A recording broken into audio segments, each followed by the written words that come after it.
Assalamu alaikum wa rahmatullahi wa barakatuh. Welcome back, brothers and sisters. This video is going to be very entertaining. We are still talking about the outstanding ignorance that Jay Smith and his team are spewing on the topic of the preservation of the Quran. In this video, inshallah, we'll be talking about this. This is a picture of the 26 different Arabic Qurans, which were hidden by Muslim scholars for centuries and were finally discovered by the legendary Hatun Tash. It all has to do with one girl who's about 5'2" named Hatun. Hatun is the one that blew this all open. You have to give her complete credit for this. And this is why Hatun Tash, you got to give her credit. She's found something back in 2014 that no one else bothered to look at. And for those who don't know or don't remember who this genius lady is, this might be memory refreshing. They want to know what people write from the original language. And even though our earliest complete New Testament is from 325. Yup, I'm sure everyone now recognize her. Of course, this topic is going to be very lengthy, so I will divide this video into several parts.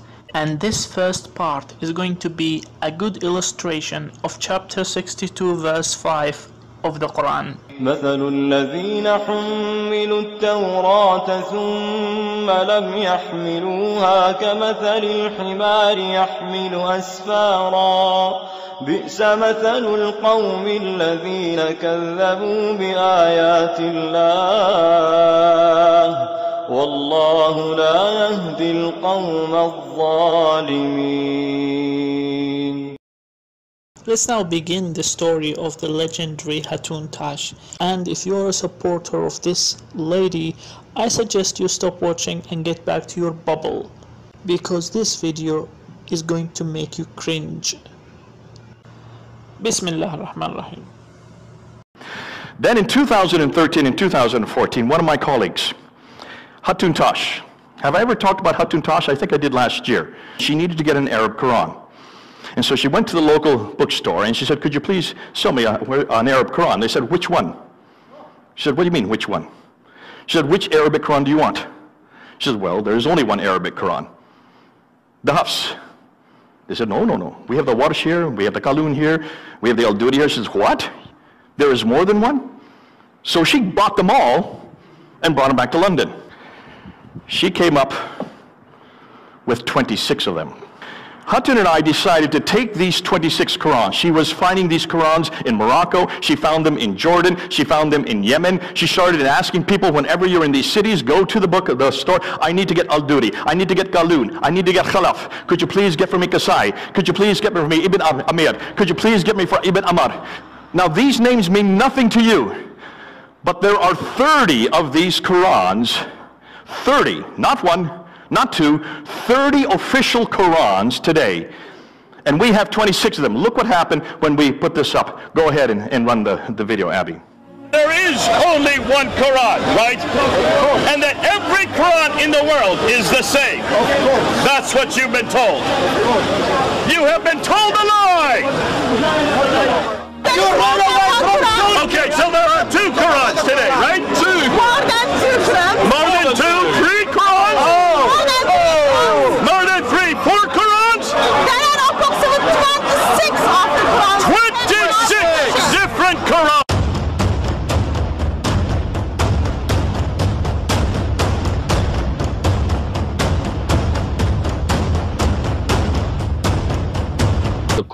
And by the time 2015 rolled around, 2016, she had 26 of these different Qurans.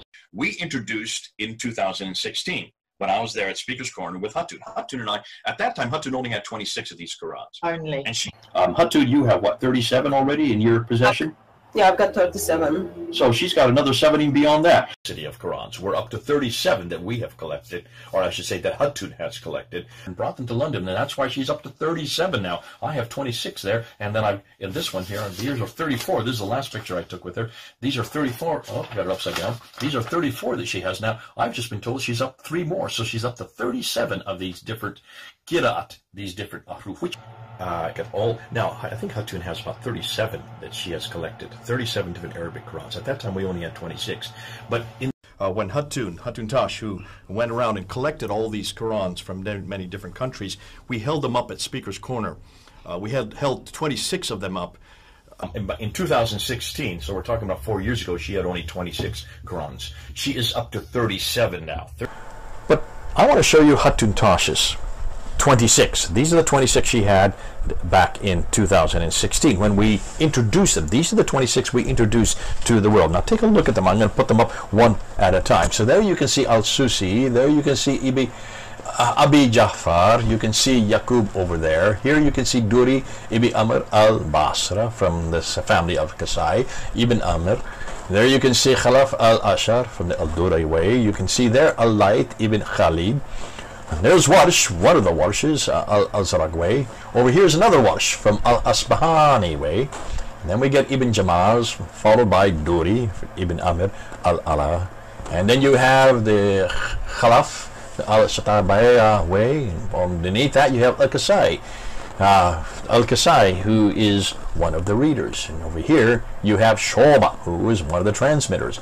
Over here you have Al-Imam Abd-Allah ibn Al-Kathir al-Makr from Bazi, and over then on this side Hisham ibn Amr al-Bazi, again Khalaf over here, and then Shoba from Ibn Abi, Al-Iman ibn Amir al-Damask from Damascus, and Khalun al-Shamiyya ibn Kathir, he is one of the readers. Warish again, Rao, another transmitter, Shoba, and finally Kalun, one of the transmitters. So those are the 26 that Hatun Tash has in her library. These are the 26 we held up at Speaker's Corner and caused such a few. As you know, I don't have a scintilla of trust in anything these Christian polemicists say.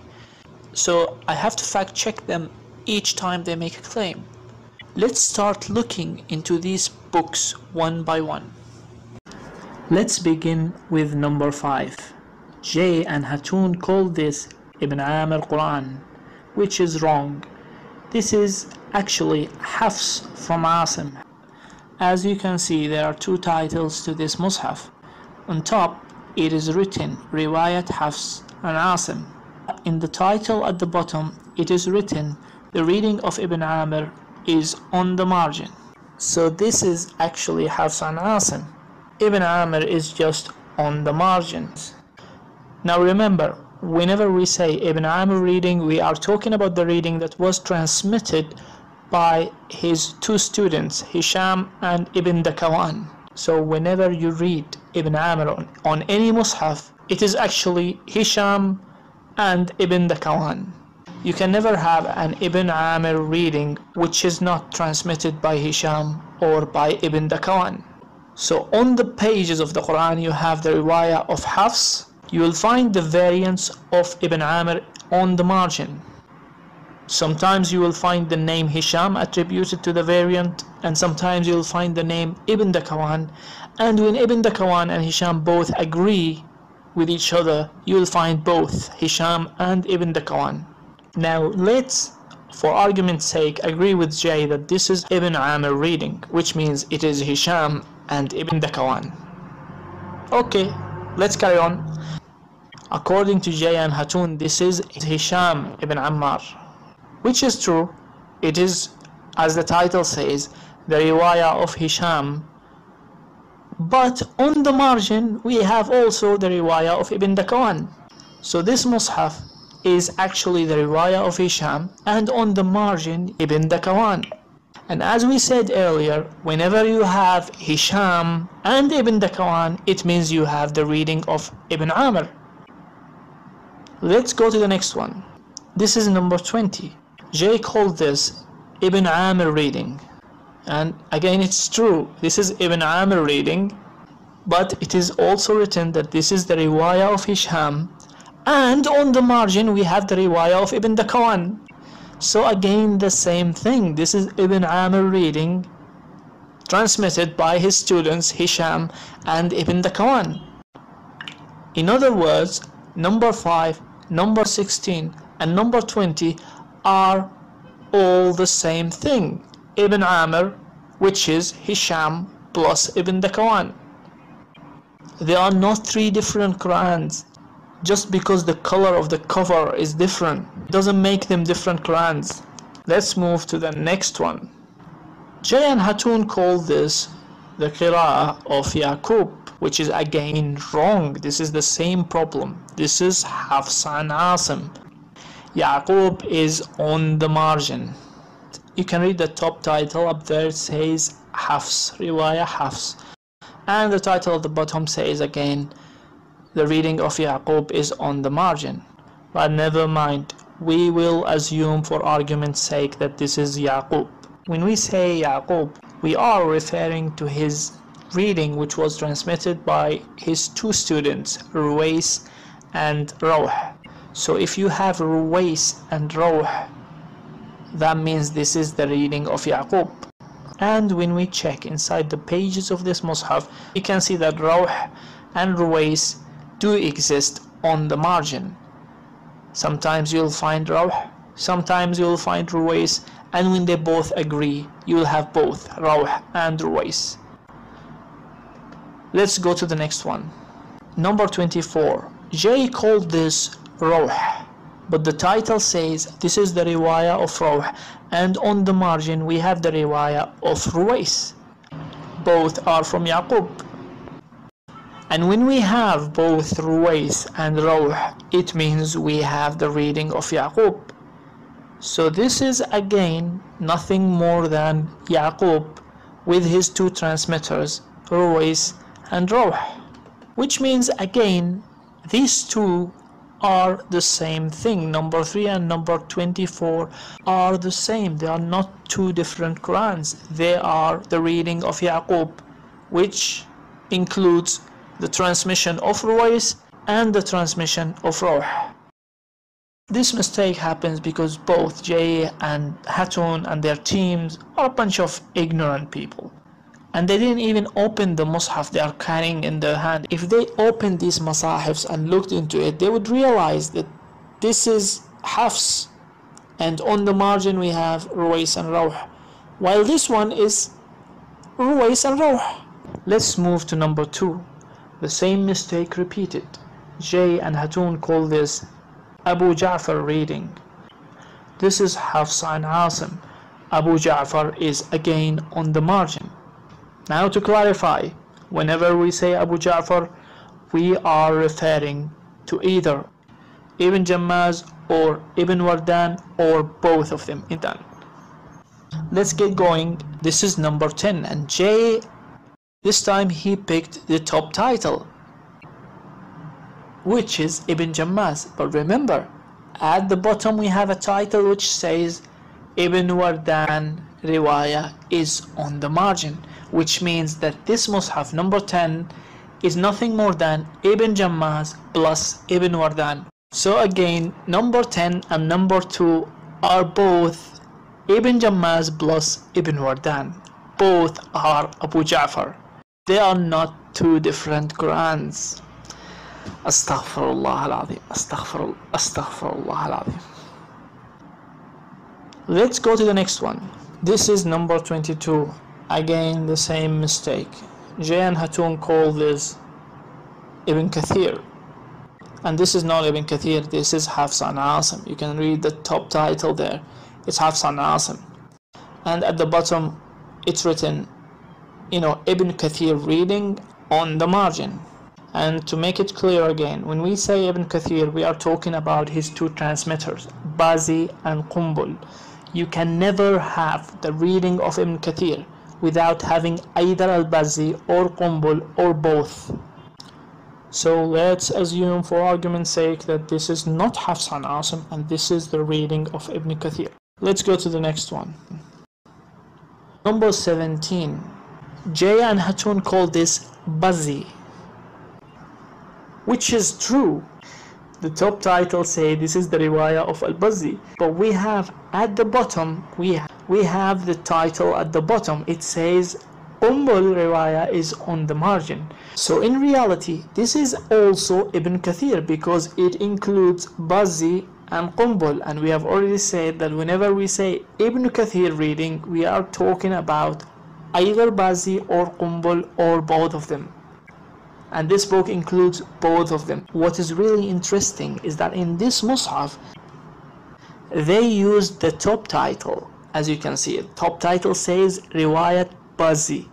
But in the previous Mus'hafs, whenever we have Hafs and Asim, they would use the title at the bottom.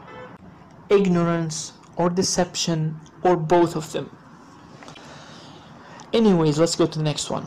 This is number 15, and the title says The Reading of Ibn Kathir. Shatibiya. The Reading of Ibn Kathir. Riwaya Qumbul, and Al-Bazi is on the margin. So in the previous one, it was the riwaya of Bazi and Qumbul is on the margin. In this one, it is the riwaya of Qumbul and Al-Bazi is on the margin. In both cases, it is the same Ibn Kathir reading, because we cannot have Ibn Kathir unless we have the transmission of his students, Bazi and Qumbul. If someone says to you, I have a Mus'haf of Ibn Kathir, which is neither Al-Bazi or Qumbul, you can look him in the eye and say, you are a liar. So again, number 22, number 17, and number 15 are not three different Qur'ans. They are the same thing. It's just that you can't read and you can't understand, and you've never opened these Mus'hafs. You just kept them in the shelves and took pictures of them and took them to Speaker's Corner. Let's go to the next one. This is number 1. They call this a Susi. Now they ignore the title at the top and they go for the title at the bottom. You see, the title at the top says this is Hafs. The title at the bottom says Susi is on the margin. Now what is Susi? Susi is one of the transmitter of Abu Amr al-Basri. Let's go to the next one. So this is number 4. Jay and Hatun called this is very interesting, they called this Ad-Duri Abu Amr al-Ala Abu Amr al-Basri in brackets Al-Kisai. I have no idea what this is supposed to mean. There is a confusion here because Ad-Duri is a transmitter and he transmitted the reading of Al-Kisai and the reading of Abu Amr. This Mus'haf is Ad-Duri from Abu Amr. There was no need to mention Al-Kisai because this Mus'haf has nothing to do with Kisai. But it's the ignorance that keeps showing again and again. This is Hafs and Asim, and on the margin we have Ad-Duri. Okay, so the previous one was Hafs and Asim, and on the margin we have a Susi, and this one is Hafs and Asim, and on the margin we have Ad-Duri. So both As-Susi and Ad-Duri will give us the reading of Abu Amr. Next one is number 11. Jay called this Ad-Duri. This time Jay will pick the title at the top, which says this is the riwayah of Ad-Duri. But we have another title at the bottom which says the riwayah of Susi is on the margin. So this one is both Susi and Duri, which means 1 Susi and 4 Duri both give us 11, which is both Duri and Susi. That is the reading of Abu Amr. Now someone might ask, is there a difference between Duri and Susi? Yes, there are variants between Susi and Duri, but these variants are minor and they are not even related to different words at all. It's all about different accent. I'm talking about Duri and Susi. There are pronunciational differences between the two. These are the main differences between Susi and Duri. Not a single word there has any change in meaning at all. Of course, there are many other variants between Duri and Susi, but these variants do not change the meaning of the words. They are the same, but just how you pronounce the word. Very, very minor differences. To call them different Qur'ans is beyond ridiculous. All these three are the same. They are not different Qur'ans. Next one is this. This is number 7. Jay and Hatun call this Al-Layth, and the title says Riwayat Al-Layth ibn Khalid. and on the margin the riwayah of Duri from Kisai. So this Mus'haf is actually Al-Kisai, because Al-Kisai is both Al-Layth and Ad-Duri, and this Mus'haf includes Al-Layth and includes Ad-Duri. Next one, number 13. Number 13 is, as the title says, the reading of Kisai from Shatibiyah, a riwayah of Abi al-Harith, and on the margin we have Ad-Duri. So this one is Al-Kisai and his two students, Abi al-Harith and Ad-Duri. I think there's a bit of a problem here. If you remember, I told you that each reader will have two transmitters, but in this one it looks like we have more than two transmitters. We have Ad-Duri, Abi al-Harith and Al-Layth. It seems like J. Smith and Hatun are right on this, because as you see we have different transmitters, Al-Layth and Abi al-Harith, right? Well, no, wrong again, because Al-Layth and Abi al-Harith are the same person. Yes, Al-Layth and Abi al-Harith are the same person. Let's go and check inside the Mus'haf. Number 7. We'll find in this page a description of the Mus'haf, and in this description it says this Mus'haf was written by Al-Layth ibn Abi al-Harith. So sorry about that. These two Mus'hafs are the same thing. Both are Al-Kisai with his two transmitters, Abi al-Harith and Ad-Duri. But hold on a minute. I can see that on number 13 it is written Ash-Shatibiyya way. On number 7, on the other hand, there is no such word. So maybe this is the difference. 13 is Al-Kisai, Shatibiyya. 7 is just Al-Kisai, no Shatibiyya. Right? Well, sorry, wrong again. Because if we looked inside the Mus'haf, we will find this. Here it says that this Mus'haf is written according to Shatibiyya way. So I'm sorry, I'm trying to help you. I'm trying to find at least one correct thing that you have said. Let's go to the next one. Now we'll go to number 18. So this is the reading of Hamza. The transmitter is Khalaf. At the bottom it says Riwayat Khalad on the margin. Khalad is the other transmitter of Hamza. So this one is both Khalaf and Khalad, which means this is Hamza, the reading of Hamza. Let's go to the next one. Number 12. Number 12 is Riwayat Khalaf from Hamza, Shatibiyya way. So this is Khalaf from Hamza. The previous one was both Khalaf and Khalad. So both number 12 and number 18 are the reading of Hamza. The difference is number 12 only include Khalaf, while number 18 include both Khalaf and Khalad. And Hamza reading is both Khalaf and Khalad. Now the question is there any difference in words, in meanings between Khalaf, the riwayah of Khalaf, and the riwayah of Khalad? And the answer is no. These are the main differences between Khalaf and Khalad. Not a single one of them changes the meaning of the word. Not a single one. So we conclude that number 18 and number 12 again are the same thing.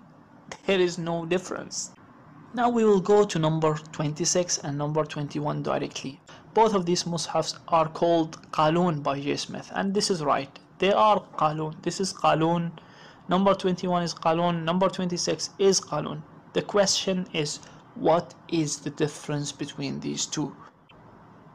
Did they show you any difference between these two? It's been 4 years now since they held them up at Speaker's Corner in 2016. And so far they have not yet told us what is the difference between this Qalun and the other Qalun. What's the difference other than the color of the cover? Let's go to the next one. Number 23, number 9, number 8, all are Warsh. Now, to make it clear, there is a difference between Warsh from Al-Azraq way and Warsh from Al-Asbahani way. Huge pronunciational differences between both of them. But my question is, what is the difference between words? I want to see words that are different from this warsh and this warsh. You just showed me 3 different Qur'ans and you didn't even explain what is the difference between Asbahani, what's the difference between Al-Azraq. I have a right, your followers have a right to know what are the differences. Why didn't you show them? What have you been doing all these years? You found about them 4 years ago. You just held them up and said, oh, I have, 3 different warsh. What's the difference other than the color of the cover? Well, this is Azraq, this is Asbahani. Okay, so what's the difference between Azraq and Asbahani? No answer. Also, number 23, it's not mentioned whether this is Asbahani or Azraq. So why is it there? It could be any one of them, right? I mean, why is it there? So I don't understand. Some imbeciles think that the only thing they need to do in order to prove variance in the Quran is to show some, different colorful Qurans. That way you'll prove that there are many versions of the Quran and that the Quran is not preserved. So this is Warsh, and we have seen Qalun. Now we are going to see both Qalun and Warsh. And I would like to ask them again to show me the difference between Warsh and Qalun. What's the difference? I have the main differences between Warsh and Qalun. I'm gonna show it to you. These are the ones. Okay? These are the differences between Warsh and Qalun. None of them changes the meaning. None of them. Not a single one of them changes the meaning.